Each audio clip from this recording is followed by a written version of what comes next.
Vande Mataram. Paschimanchal live आप देख रहे हैं और आपके साथ मैं हूं मनीषा शर्मा। मेरठ के दौरे पर सीएम योगी आदित्यनाथ हैं। यहां पर उन्होंने शहीद धन सिंह गुर्जर की प्रतिमा पर माल्यार्पण भी किया है। तो बड़ी जानकारी आपको मेरठ से दे रहे हैं, जहां पर उत्तर प्रदेश के मुख्यमंत्री योगी आदित्यनाथ मेरठ के दौरे पर है और यहां पर उन्होंने शहीद की प्रतिमा पर माल्यार्पण किया है। सीएम योगी आदित्यनाथ ने आरटीएस परियोजना का निरीक्षण किया। राजकीय स्वतंत्रता संग्राम संग्रहालय पहुंचे सीएम योगी आदित्यनाथ और ये देखिए उनके दौरे की तस्वीरें, किस तरीके से वो प्रतिमा पर माल्यार्पण करते नजर आ रही हैं और मेरठ के दौरे पर हैं वो। मेरठ में प्रदर्शनी का सीएम योगी आदित्यनाथ ने अवलोकन किया। अमर जवान ज्योति पर पुष्पांजलि अर्पित सीएम योगी आदित्यनाथ करेंगे। शहीद मंगल पांडे की प्रतिमा पर भी पुष्पांजलि अर्पित करेंगे सीएम योगी आदित्यनाथ। और इसके अलावा अगर बाकी चीज़ों की अगर बात करें तो यहाँ पर लाइट एंड साउंड शो का लोकार्पण सीएम योगी आदित्यनाथ करेंगे। विक्टोरिया पार्क में क्रांति दिवस कार्यक्रम में पहुंचेंगे सीएम योगी, तो शहीदों के परिजनों को सम्मानित भी करेंगे सीएम योगी। तो ये तमाम वो कार्यक्रम है जो मेरठ में सीएम योगी आदित्यनाथ का रहेगा। ये लाइव तस्वीरें आपको दिखा रहे हैं मौके से। तो मेरठ में ये लाइव तस्वीरें क्योंकि मेरठ के दौरे पर हैं और उनका ये दौरा कई मायनों में खास, और ये सीधी तस्वीरें आपको सीएम योगी आदित्यनाथ के मेरठ दौरे की दिखा रहे हैं। शहीद धन सिंह गुर्जर की प्रतिमा पर उन्होंने माल्यार्पण किया और तमाम उनके बाकी के कार्यक्रम भी रहेंगे मेरठ में।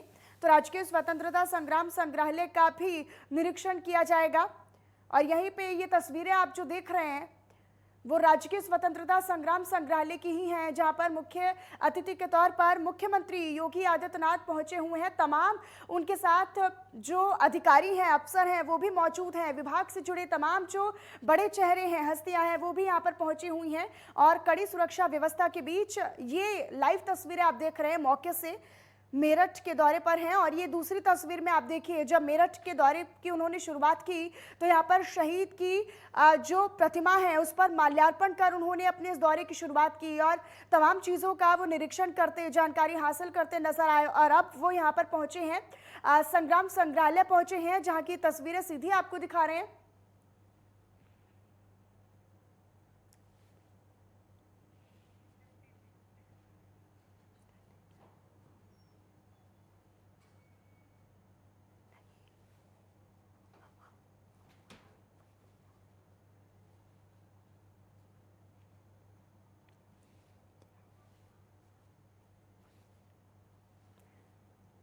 तो राजकीय स्वतंत्रता संग्राम संग्रहालय सीएम योगी आदित्यनाथ पहुंचे हैं और मेरठ का दौरा वो कर रही हैं, तमाम चीज़ों का जायजा वो ले रही हैं। मेरठ में प्रदर्शनी का सीएम योगी आदित्यनाथ ने अवलोकन भी किया है और आपको ये भी बताएं कि अमर जवान ज्योति पर पुष्पांजलि अर्पित सीएम योगी आदित्यनाथ करेंगे और उसके बाद शहीद मंगल पांडे की प्रतिमा पर भी पुष्पांजलि अर्पित करने के लिए पहुंचेंगे सीएम योगी आदित्यनाथ। और आपको ये भी जानकारी दें कि इस दौरान, अपने दौरे के दौरान ही लाइट एंड साउंड शो का लोकार्पण भी सीएम योगी करेंगे।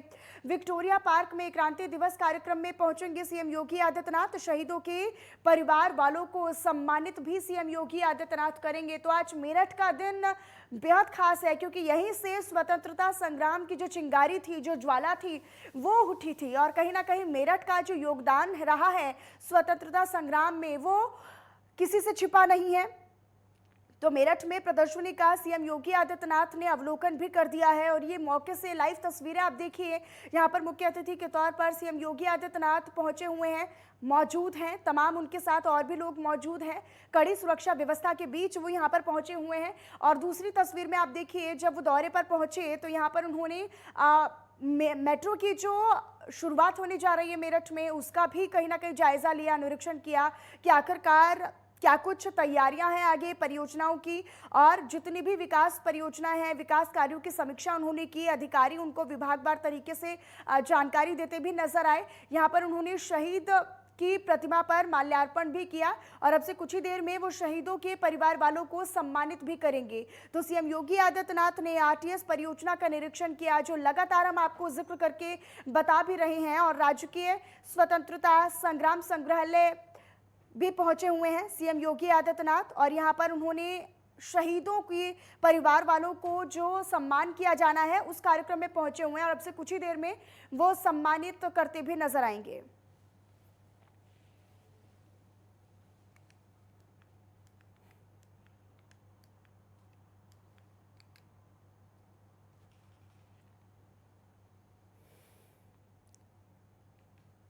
तो सीएम योगी आदित्यनाथ ने परियोजनाओं का निरीक्षण किया है। दरअसल राज्य के स्वतंत्रता संग्राम संग्रहालय पहुंचे हुए हैं और यहां पर कुछ ही देर में वो शहीदों के परिवार वालों को भी सम्मानित करेंगे।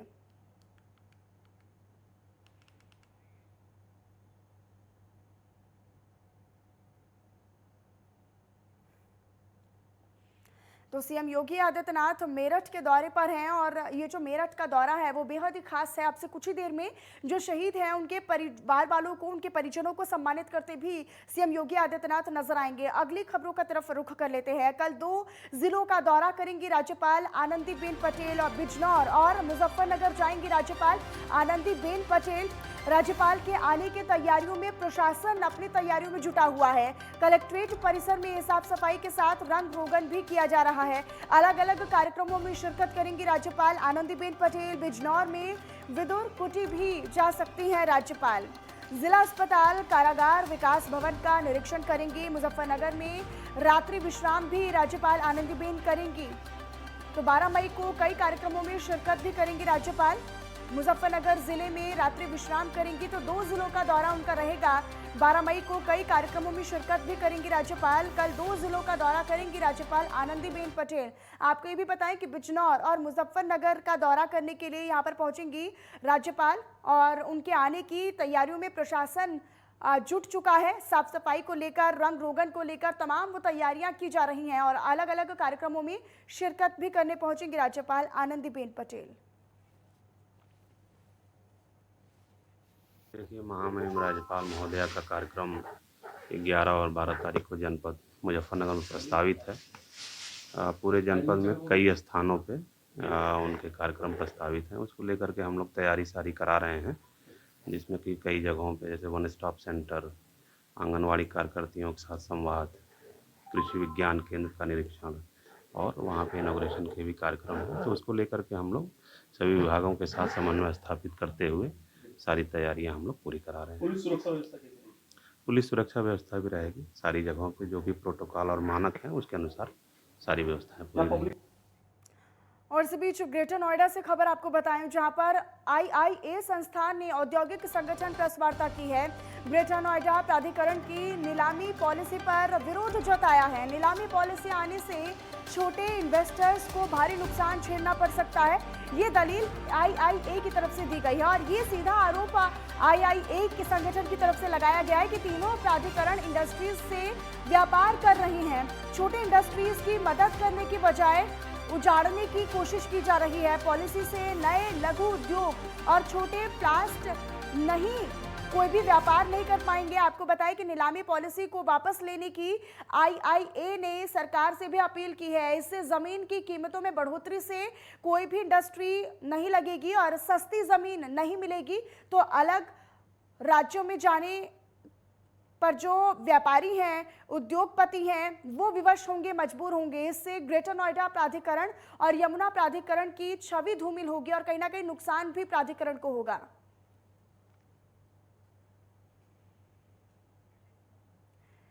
तो आईआईए संस्थान ने औद्योगिक संगठन प्रेस वार्ता की, जिसमें उन्होंने तमाम वो बातों का जिक्र किया जिससे नुकसान छोटे इन्वेस्टर्स को होगा। पॉलिसी से छोटे इन्वेस्टर्स को नुकसान होगा। नीलामी पॉलिसी का विरोध यहां पर किया गया। औद्योगिक संगठन की प्रेस वार्ता हुई, जिसमें तमाम लोगों ने ये जो नीलामी पॉलिसी है उसको रोकने की अपील की और संगीन आरोप भी लगाए कि अगर इस तरह की पॉलिसी अस्तित्व में आती है तो छोटे इन्वेस्टर्स जो हैं, जो छोटा निवेश करते हैं, उन निवेशकों को भारी नुकसान भी झेलना पड़ेगा और वो बाकी राज्यों में जाने के लिए मजबूर होंगे। और इससे ना केवल इन्वेस्टर्स को नुकसान होगा बल्कि ग्रेटर नोएडा प्राधिकरण और साथ ही यमुना प्राधिकरण की छवि भी धूमिल होगी और उनकी छवि को भी नुकसान पहुंचेगा। तो आईआईए संस्थान औद्योगिक संगठन की प्रेस वार्ता हुई, जिसमें तमाम बातों का जिक्र हुआ।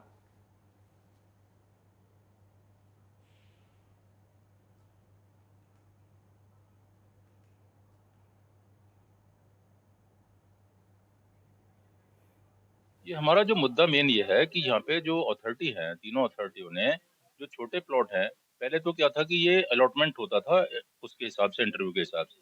बाद में 2000 4000 मीटर से नीचे के प्लॉटों का इन्होंने कर दिया था कि ये लॉटरी के हिसाब से होंगे। अब इन्होंने लेटेस्ट कर दिया, पहले बड़े प्लॉट का इंटरव्यू होता था, फिर अब इन्होंने क्या किया कि पहले एक बार कुछ लेफ्ट ओवर प्लॉट्स के लिए ये ऑक्शन की स्कीम आई थी। अब वो स्कीम इन्होंने रेगुलर स्कीम में कन्वर्ट कर दी। तो अब जितने भी छोटे प्लॉट हैं, 4000 मीटर से नीचे के प्लॉट हैं, वो सारे भी अगर ऑक्शन में होंगे, तो जो हमारे छोटे उद्यमी हैं, थोड़े-थोड़े किस्त देके उसको अपना प्लॉट को किस्त देके पूरा ले सकता था। आज जिले के लघु उद्यमियों ने ग्रेटर नोएडा यमुना अथॉरिटी और नोएडा अथॉरिटी के खिलाफ मोर्चा खोलने का ऐलान किया है, जिसके लिए जो लघु उद्यमी हैं जिले के वो ग्रेटर नोएडा में एकत्र हुए हैं। हमारे साथ हैं आईआईए के डिविजनल चेयरमैन। हम उनसे बात करेंगे कि ऐसी क्या वजह रही कि उन्होंने आज ये मोर्चा खोलने का ऐलान किया। Hello, myself B.R. Bhati, divisional chairman IIA greater Noida, Noida, Secunderabad and Bulandshahr. तो ये जो आज हम लोगों ने मीटिंग बुलाई, ये स्पेशली इसलिए बुलाई कि गवर्नमेंट ने एमएसएमई के खिलाफ जो है एक तरह से मुहिम चला दी कि इनको सरवाइव नहीं करने देना है। इसमें जो बड़ा इशू है, जो कि अभी लेटेस्ट वाला है, पहले तो नोएडा ग्रेटर नोएडा में था कि जो बचे हुए प्लॉट होते थे, जो जो प्लांट उसमें उनको करते थे, उनमें जो प्लॉट बच जाते थे, उनके लिए ये लोग ई ऑक्शन करते थे। लेकिन अभी यमुना अथॉरिटी ने किया है कि जो उनकी शेड्यूल्ड स्कीम थी, उनको कैंसिल करके सभी को जनरली, चाहे वो रेजिडेंशियल हो या इंडस्ट्रियल हो या कॉमर्शियल हो, सबको ई ऑक्शन शुरू कर दिया है। उसमें आप क्या चाहते हैं, लघु उद्यमियों को इसमें किस तरीके से फायदा हो सकता है? हम ये चाहते हैं कि जैसे पहले ड्रॉ सिस्टम होता था, ड्रॉ में सभी लोग अप्लाई कर दिया, तो उसमें जिसका ड्रॉ निकल गया वो अपना प्लॉट उसका हो गया और बाकी इंस्टॉलमेंट में पेमेंट होता रहता था। अब क्या होगा कि जिस प्लॉट की कीमत मान लीजिए 15,000 रुपये मीटर है, वो ये ऑक्शन होगी तो वो कम से कम 30,000 जाएगी, और उनको वो भी प्रायोरिटी होगी कि जो उनको कैश दे देंगे उनके लिए वो फर्स्ट कम फर्स्ट सर्व वाली पॉलिसी लेकर के आए हैं। तो इससे जो एमएसएमई है, जो छोटे लघु उद्योग, भारतीय जो लघु उद्योग वाले हैं, चाहे स्टार्टअप वाले हैं, उनको कोई प्लॉट मिलने का कोई चांस नहीं है। तो अब इसको लेकर के आईआईए जो है आपका संगठन, उसने क्या मतलब तैयारी की है और वो क्या कदम उठाने जा रहा है? अभी इसमें हम लोगों ने मीटिंग करके सबसे पहले प्लान किया है कि हम सारी अथॉरिटीज़ को एक रिमाइंडर देंगे कि जो उनकी गलत पॉलिसी है उनको वो वापस लें, और उसके बाद में फिर अगर हमको ज़रूरत पड़ी तो जो हमारे जैसे मुख्यालय लखनऊ में है, हमने वहाँ भी बात कर रखी है, तो उन्होंने बोला कि ठीक है, आप भेजिए एजेंडा हमारे पास में, हम इसको शासन स्तर पे टेकअप करेंगे। उससे भी अगर हमारा कहीं बात नहीं बनती है तो हम इसमें जो धरना प्रदर्शन है, जो भी ग्राउंड पे जाके करना होगा, उसके लिए हम लोग प्लान करेंगे। देखिए, बाबूराम भाटी जी ने साफ कहा है कि यदि उनकी मांगों पर अथॉरिटियां विचार नहीं करती हैं तो वो लखनऊ स्तर पर अपनी आवाज को उठाएंगे, और फिर भी अगर नहीं सुना जाता है तो वो आंदोलन के लिए मजबूर होंगे। जो जिले के उद्यमी हैं वो सड़क पर उतरने के लिए मजबूर होंगे। ग्रेटर नोएडा से वसीम खान के साथ कपिल शर्मा।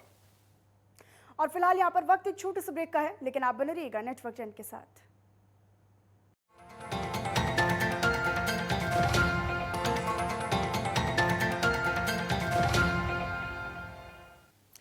और चलिए ब्रेक के बाद एक बार फिर से आप सभी का बहुत बहुत स्वागत है। रुख करते हैं कुछ और खबरों की तरफ। ग्रेटर नोएडा यमुना विकास प्राधिकरण के क्षेत्र में अगर आप संपत्ति खरीदते हैं तो उसके हस्तांतरण के लिए अब आपको प्राधिकरण के कर्मचारियों के दफ्तर के चक्कर नहीं काटने पड़ेंगे और ना ही कोई सुविधा शुल्क अब देना पड़ेगा। दरअसल अब 1 जून से संपत्ति हस्तांतरण की मौजूदा व्यवस्था समाप्त कर इसे पूरी तरह से ऑनलाइन किया जा रहा है। आवासीय श्रेणी के लिए ये सुविधा लागू होगी। यमुना प्राधिकरण के सीईओ डॉक्टर अरुणवीर सिंह ने ये जानकारी देते हुए बताया कि संपत्ति हस्तांतरण में होने वाले भ्रष्टाचार पर अंकुश और रोक लगाने के लिए दरअसल ये महत्वपूर्ण कदम उठाया गया है। यमुना प्राधिकरण ने सिटीजन चार्टर लागू किया है और इसके तहत प्राधिकरण की आवंटियों से संबंधित 17 सुविधाओं को ऑनलाइन किया जा रहा है और किसी भी काम को पूरा करने के लिए समय सीमा तय होने से आवंटियों को इसका लाभ सीधे तौर पर मिल सकेगा। आपको ये भी जानकारी दे दें और बता दें कि प्राधिकरण में हर महीने औसतन 500 संपत्ति हस्तांतरण प्रमाण पत्र जारी किए जाते हैं।